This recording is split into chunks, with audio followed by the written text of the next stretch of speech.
We live in an age where I think young people are looking and really starving for positive role models and positive examples in their lives. The number of those who attend church regularly is declining. 18 million young people live with single mothers. Crime has gone up in general. Hate crimes have gone up in particular. I think there's a lot of struggles in the world right now, and you could point some of that back to strong leadership, strong adult leadership, and in this case, strong male leadership. I think one of the problems is a lot of good men are just sitting on the sideline. We kind of turn our head. That's not my problem. Kids, especially high school age kids, they're going through so much, and it only gets piled on more and more as the year goes on. And so it's important for adults and leaders to not only talk the talk, but to walk the walk and to demonstrate what we're expecting out of them.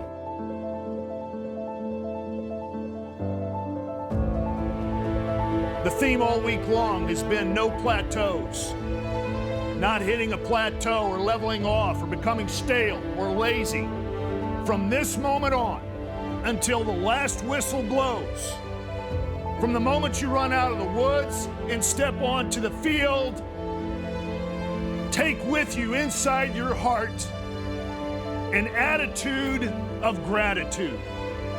Thanksgiving in your heart for all the gifts that you've been blessed with. Thanksgiving that you're wearing that jersey that you're wearing. Thanksgiving for the brothers that you're going to go to battle with tonight. And play every play in a way to thank God for those abilities. Offer up those abilities all night long. Gentlemen, if we all do that, I guarantee you, there will be no plateau tonight. For just the 5th time in 48 years of football, the Roncalli Rebels have navigated the regular season with a perfect 9-0 record. The students are chanting, "I believe that we will win." And O'Connor will give it to Smock on the end around. He's got acres of space. Down the sideline, 20. Cuts inside 10. 5. Touchdown! Smock on the end around. And O'Connor heaves it down the middle of the field. And he's got it! He's got it! He's on his feet! Stay up! 20, 15, 10, 5, touchdown! Touchdown! Touchdown, Rebel! Touchdown, Rebel! Oh, my goodness! Trophy number 9 in the case, but this one has the shine of perfection as the Rebels finish this season 15 up and none down. The Roncalli Rebels are your 2016 Class 4A state champions.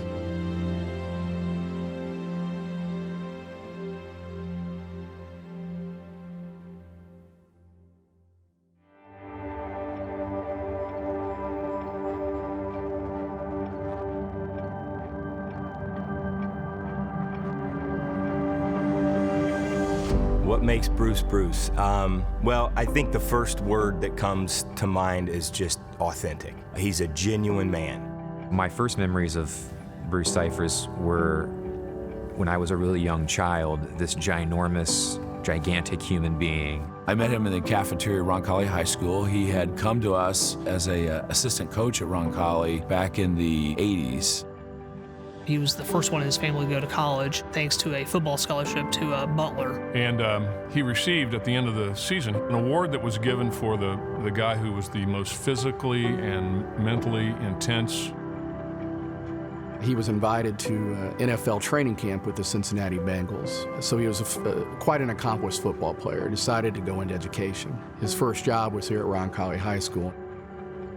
Bruce and I coached together for 3 or 4 years, and then he was drawn away from Roncalli for a while. And then he came back, though, of course, in the 1990s. He became the head coach here at Roncalli in the fall of 1990, and I was born in June of 91. So my entire life has been my dad being the head football coach at Roncalli. I've known nothing different, and I loved it. Coach was not a fire and brimstone type of coach most of the time. There were times where it was warranted, and when he saw the need for him to step forward and kind of, grab people by the collar and let them know it was time, it was hugely impactful. So while he's a gentle giant, over the course of his 27 years here, you know, we called him the animal as we were players because we feared his competitive spirit and we wanted to emulate those things. Yes, Coach Scifres wanted to win, and it was very important, as it is to any coach. But I think he recognized very rightly that the importance of winning is not for praise for himself, but getting a group of people together to strive for something and to give everything that they have is a great teaching tool. Football was a huge part of his life, but the underlying thing, though, and really what I think kept him in football for so long, is the qualities that football instills in a young man. He got many offers, from other schools to get paid much more. He chose to stay here at Roncalli because he saw coaching as his vocation. He recognized early in his career that he had a platform to change lives. During the high school years, often the kids are influenced by their teachers and by their coaches more so than they are at home. They spend more time, certainly, one-on-one. Coaches have a unique platform from which to work. Kids automatically, I think, have just kind of an inherent respect for the coaches that they play for. Probably anybody that's been involved in athletics, at some point in their life, there was some coach that had a profound influence. We're in a unique position because not only are we with them in the highs of their athletic accomplishments, but we're with them in the lows. And so hopefully we can teach them lessons on how to deal with those things. But not only that, we're also in a position to influence their life after the 2 or 3 years that we're with them. And no better way to teach than by example.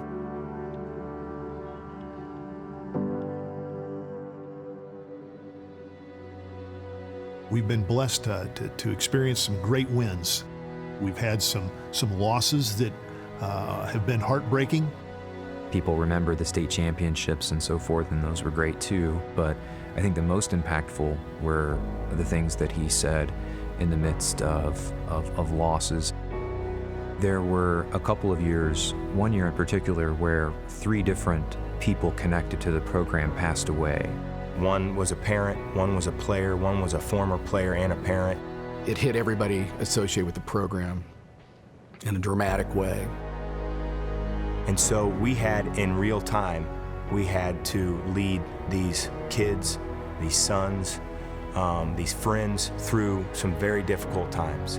So we were 0-4. The next Thursday night, the school got hit with a tornado. Roncalli got hit with a tornado. This community here, housing addition, immediately west of us was devastated. I mean, houses were leveled. I can remember distinctly in the locker room after that 4th game telling our players we had to come together, use our faith as our foundation, and recommit. I think Coach was able to hold things together during that time because of the consistency of his message. The power and grace that he showed in the midst of suffering, in the midst of loss. It inspired those kids to play in an incredible way that led us to a 3-year run as state champions. And the son of one of those fathers that passed away scored the final touchdown of our 3rd championship in a row. As he went into the end zone, he pointed his finger to the sky, and everybody knew he was thinking of his father. It was almost like a miracle, here in the community, in our players and in students in the school. The whole community, I think, just felt a sense of pride. His underlying passion, it's very simple. It was affecting and impacting kids individually and as a team. We tried to have the attitude that when we won, the credit went to the kids, and when we lost, the fault went to us. He didn't want to let them down. They knew he cared about them. He cared about their private lives. He cared if their moms or dads were going through a tough period employment-wise or sickness. I mean, he knew what was going on beyond what was happening on the field. He took a personal interest in those kids. Bruce's dedication to the sport is unparalleled. but it was less the sport and more the platform and the program. Early on in my career, I was focused on creating great teams and good football players. And as time has passed, it's become so much more important to me on my priority list to develop good men. If somebody were to characterize Roncalli football, which he's given his life to, they would say that it's character first. And teaching young men the skills of being good human beings, being decent teammates, loyal, hardworking, and not letting the person next to you down. We didn't go out and seek kids and offer them full scholarships. We just took whoever came to Roncalli. So we would have years that we would have great athletic ability. There'd be other years where that was a little bit lower. And I think Bruce understood that talent was, to a degree, a superficial gift. And he, in his role as a coach, was called to develop those gifts that were more permanent, those gifts that didn't fade with age. He was not afraid to share it with us and really show us and teach us we're not going to be the biggest, we're not going to be the fastest, we're the strongest every Friday, but we're going to do things right. We're going to work hard, we're going to be disciplined. I think great coaches incorporate the physical, mental, emotional, social, and spiritual.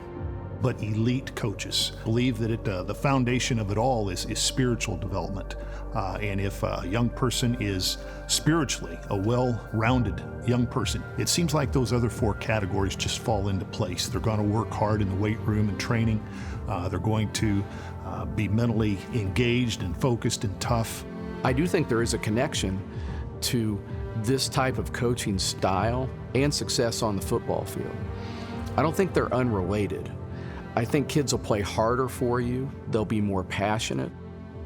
If he didn't have the faith component at all, people would still be in awe of what he'd accomplished on the field. But I think if you talk to anyone who's actually involved with the program, anyone who's been through the program, they're going to tell you that what they took away from Coach Scifres wasn't the wins, it was the young man that their sons, that their friends, that they became. You know, he didn't say, you guys need to do this when it comes to your faith, but for him to just be an example, to teach us how to pray, and then to give us as players and as coaches the opportunity to share that. You know, prayer sometimes before practice, always prayer after practice, always prayer before games, always prayer after the games. It was suggested that they should say a small prayer before the ball snapped in every play, not for success, but just so that they could do the best job that they could possibly do to bring glory to him. No matter if a team would beat us by 30 points, which rarely happened, or if we, would be in a hard-fought game that was decided in double overtime, he would always invite the opposing team to pray with our team in the middle of the field, and most of the time people said yes. You saw it every day, and it was a part of who he was, and you knew it was genuine. If you can develop that habit of continually infusing your day with prayer, your games with prayer, that's just a habit that becomes a part of the way you live. And I know for a fact that kids take that with them after they leave the program. But one of Coach Scifres' big things was utilizing the lessons that we would learn together as a team each season, and talking about how this same adversity are the things you're going to face in your life. So the more humble you are, the more determined, the more persevering, the more respectful, the more courageous, well, the stronger person you're going to be. The stronger teammate you're going to be, the stronger husband, the stronger father. But I know he would tell his athletes in his charge, when you become a father, you're going to draw on these skills, and I want to make you be a better father. This is what's going to happen in a marriage. This is what could happen in a job. This is what could happen with a boss. And this is how we need to work through that. And to have a faith, that you can lean on when you're in your highs and your lows.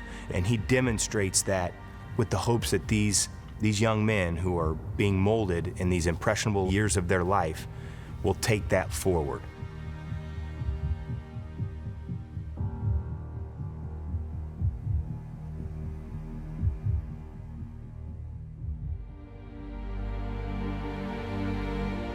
All that is necessary for the success of evil is for good men to do nothing. I think a lot of men in today's society will look at the evil that occurs and say, that's not my problem. I think Coach Scifres' lasting impact is he's always taken the position that this is my problem. Anytime that you win 7 state championships, people are going to consider you a legend, but that's not what he wants to be remembered for. His legacy is a coach that knew how to have fun, a coach that was fiercely competitive and wanted desperately to win, but a coach that, more than anything, wanted the young men in his charge to become closer to God through their experience in football.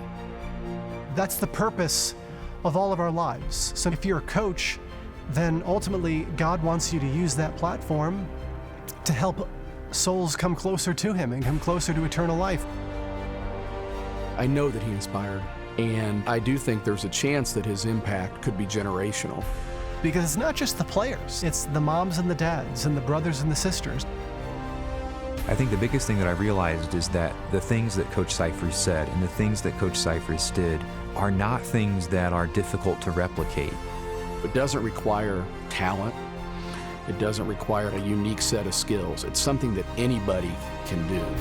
And so I think if coaches can simply step up and recognize that the opportunity that they have, that would unleash just a cultural tsunami of transformation, and a restoration even of our culture. You're impacting hundreds of lives with every team that you have. It's an incredible platform. So don't give it to somebody else. It isn't somebody else's responsibility. It's your responsibility. Every play, say a quick prayer to God. Ask for focus. Ask for toughness, strength, courage, intensity, whatever it is that you need on that play. When I've coached my last game, I won't have to look at the scoreboard at the end of the field to measure my success as a coach. I will look at the scoreboard in my heart and see the score really that matters the most. How many lives have I touched, and how many lives have I changed for the better? Those I talked about being an unstoppable force. And this right here is what it's all about. Christ behind me. Christ behind me. Christ before me. Christ before me. Christ under my feet. Christ under my feet. Christ beside me. Christ beside me. Christ over me. Christ over me. Let all around me be Christ. Let all around me be Christ. With Christ in our hearts, whom shall we fear? No one.